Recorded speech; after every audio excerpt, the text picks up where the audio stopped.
একদিন একটি ছোট শহরের নাম ছিল শান্তিনগর। শহরের রাস্তাগুলো ছিল বেশ প্রশস্ত এবং পরিচ্ছন্ন।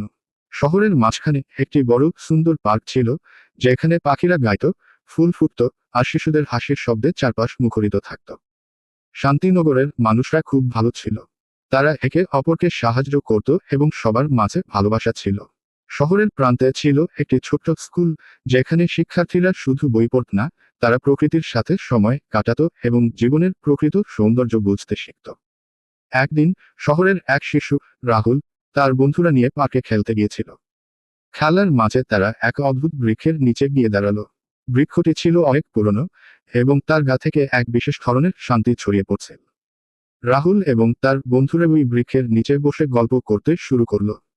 রাহুল বলল, এই বৃক্ষটা যেন আমাদের শহরের হৃদয়। এটা আমাদের ভালোবাসা এবং বন্ধুত্বের প্রতীক। তার বন্ধু সায়মা বলল, হ্যাঁ, মনে হয় এই বৃক্ষ আমাদের শহরের আনন্দের উৎস। এইভাবে একে একে সকলেই অনুভব করল যে শান্তিনগর শুধু একটি শহর নয়, এটি একটি পরিবার, যেখানে সবাই একে অপরের প্রতি সহানুভূতিশীল এবং বন্ধুত্বপূর্ণ।